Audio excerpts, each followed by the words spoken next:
Spider-Man Homecoming is the 97th reboot of Spider-Man and the 250th film in the Marvel Cinematic Universe. It's directed by Jon Watts and stars Tom Holland, Michael Keaton, Robert Downey Jr., Zendaya, and the one nerd kid whose name I don't know. So, let's get this bullshit out of the way before I'm actually allowed to review this movie.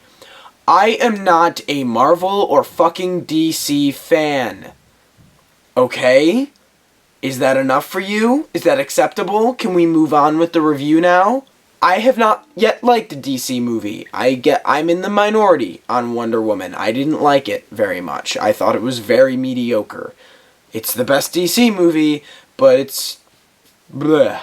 And then, in terms of Marvel, I like 4 of their movies. I think Iron Man is a great movie. I enjoy the second 2 Captain America movies. And I think the first Guardians is kind of okay. I think it's very overhyped, and it's kind of fine, in my opinion. And then Ant-Man is like, kind of. That's it.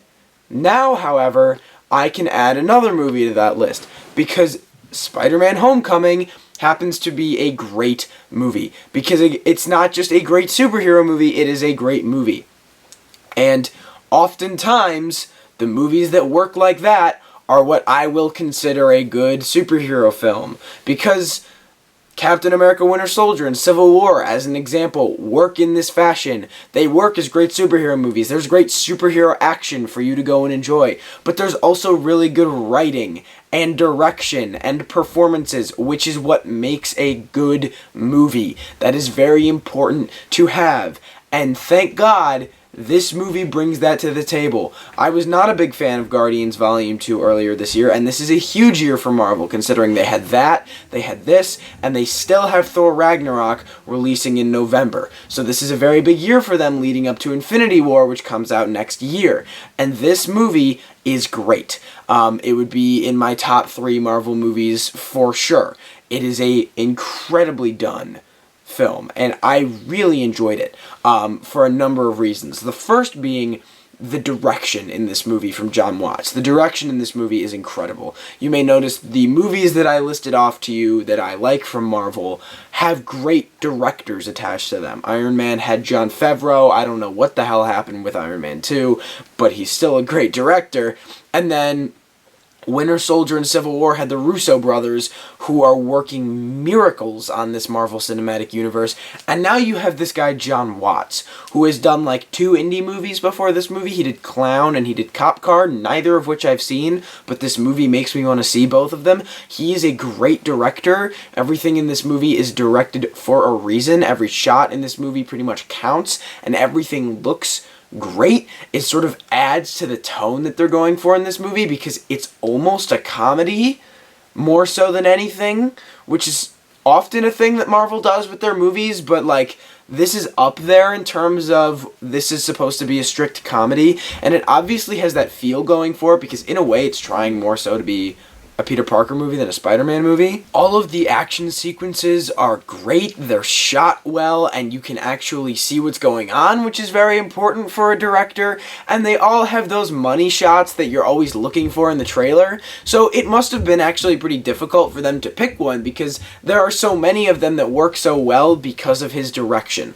He did a really great job with this movie, and walking out of it, that was the standout for me, even above the screenplay, which is actually really good. There are a few flawed moments in it. There are a few of those cliche, cringy, high school kid moments that it's kind of like, I thought we've moved past this in cinema. But you get a couple passes. Like, I'll give you 1 or 2, and they only really have 1 or 2 of those moments. Other than that, this movie works really well. The comedy, for the strong majority of the time, lands. This is a very, very funny movie that plays well off of what Spider-Man's character is supposed to be. That's something that the Andrew Garfield movies failed at very well. I'm not a comic book fan. I'm not like, this is what Peter Parker is supposed to be. But there's obviously a character that he's supposed to embroider, and Andrew Garfield did not do that, whether it was his performance or the script or just the movies being pure shit. You decide. I don't really care, because fuck those movies.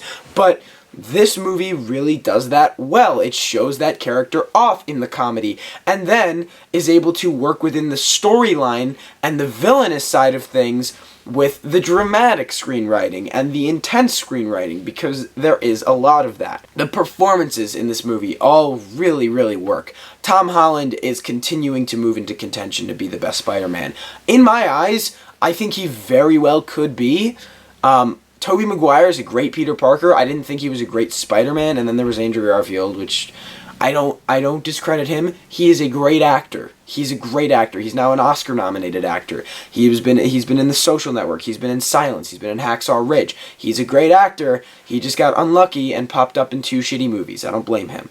But Tom Holland is great because he fits Spider-Man and he fits Peter Parker, and that's very important to have when you have a performer that has to embody an alter ego and an actual personality. And Tom Holland fits both. He has the look, he has the personality for it, and he's just all around a lovable guy. He performs this character so well. He's witty, he's interesting, he's funny, he's everything that we wanted out of this character, and I really hope he'll stick around for a while after this, for probably a sequel to this. He's going to be in Infinity War. Hopefully he'll continue to be in the phases, and then you have all the secondary characters that also manage to make their way into the spotlight. You have Michael Keaton, who has a couple slipped up moments in this movie. There are a couple where I was like, that's not so great. Usually it's when he's like letting out anger and he'll like throw something at a wall and it's just kind of cheesy, but like he has enough really good moments of dialogue and good moments of performing where I was willing to let it slide and say, yes, he's a good villain in this movie. He's not great, but he's pretty good. Robert Downey Jr. is not in nearly as much of this movie as you were probably led to believe. You probably thought this was going to be like an Iron Man, Spider-Man team-up movie. It's not. Tony Stark pops up every now and then, and that shot of Spider-Man and Iron Man going like Spider-Man's on his webs or whatever, and Iron Man is flying, and they're next to each other, and they go around a building. It's in the trailer. It's completely lying to you. That never shows up in the movie. Don't be fooled. Like, he's a side character in this movie, and again, I don't think he's ever had a bad performance as Tony Stark, even though he's been in 2 bad Iron Man movies, and he's still continuing to be great as this character. He fits the character so well that we all love him. He's an incredibly lovable guy, and we like to watch him on screen. And then you have the more side performances like the nerd, who there is a little chunk in the middle of this movie where he's kind of annoying, and then he builds his way back up to being funny at the end as opposed to being annoying. But there is that little bit of the movie where it's like he's kind of annoying, and it's sort of pissing me off. Zendaya is fine. Again, not in the movie much, but when she's in it, she does her job playing the character. I've never seen her in anything before. I know she was in one of the fucking Disney shows. I don't know which one. I saw this with my girlfriend, and she popped up, and she was like, oh, that's so-and-so. And I was like, yeah, I guess. I don't know. That's what really works about this movie, and that's what makes it a good movie. Are there things that falter? Yes. There were 2 that I noticed specifically that I walked out of the theater going, I don't know about that stuff. The first one being Michael Keaton, or his character, I believe, is named Vulture. His motivation is solid. I understood why he was the villain and why he was performing the crimes he was performing. However, when he started going, I'm going to kill these people, I never felt that.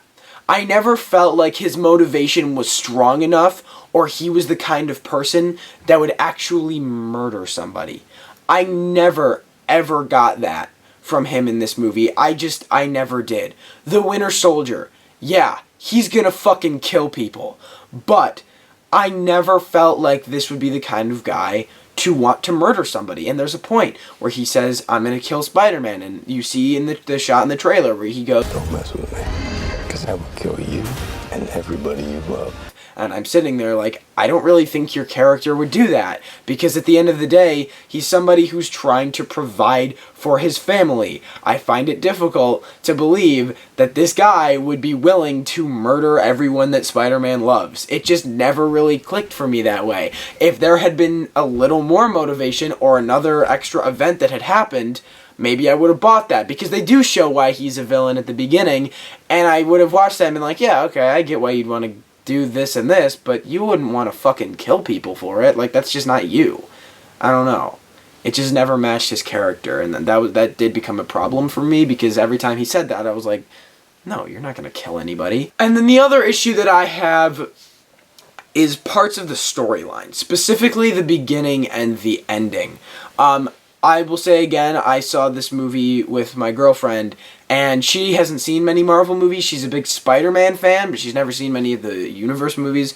And the first, 15 minutes of this movie, I think is, 2 minutes after the first Avengers film, and she was confused out of her fucking mind. And to be honest, it was a little annoying that they had done that, because it sort of felt off-putting. I think there was a way to later in the movie, because it's what sets up the villain's motivation, and I think there was a way to later in the movie show it better and then even develop it further, because the first 15 minutes is written kind of poorly. It felt sort of slapped together just so we could be like, that's why Michael Keaton is doing bad guy things. And I was like, okay, sure. It just sort of stands out in this movie as being kind of eh. And then parts of this ending, in terms of the storyline, I like the ending, but parts of it are like, come on, we've been there, we've seen that, we've done that, get over it. This movie does a really good job of going against movie cliches. It's like, you think this is going to happen, but it doesn't, and it does a really nice job of being consistent, at least from the ending of the beginning to the beginning of the ending, if that makes any sense. The good middle chunk of this movie is like that, but the beginning and the ending kind of go against that, and it does stand out, and it's a little bit irritating to watch. So, overall, I really enjoyed this movie. I think it ranks the top of Marvel movies. It's got great direction, great writing, and great performances that outweigh little issues I have with it, like parts of the villain's motivation and little aspects of the storyline. I highly recommend seeing this movie, whether you're a Marvel fan or a Spider-Man fan or just a movie fan in general. You're probably going to like this thing. It's action-packed, it's funny, it's interesting. You will like it. I can basically promise you that. So, what did you guys think? Have you seen Spider-Man? Did you not see Spider-Man? Did you like it? Did you not like it? Do you agree with me? Do you disagree with? Let me know in the comments below. If you enjoyed, leave a like, subscribe, keep an eye out for some more reviews coming up. Next Thursday, I will be bringing you a review for War for the Planet of the Apes. I plan on watching Oakjaw on Netflix as soon as I possibly can. I want to get around to seeing The Beguiled, Sofia Coppola's new movie. A Ghost Story is actually playing in no theaters near me. Genuinely zero, because today's the release date, and I checked. Not one theater near me, so I'm just going to hope and pray that it'll come soon at some point, I guess. I don't know. Thank you guys so much for watching. I hope you enjoyed, and I will see you all next time.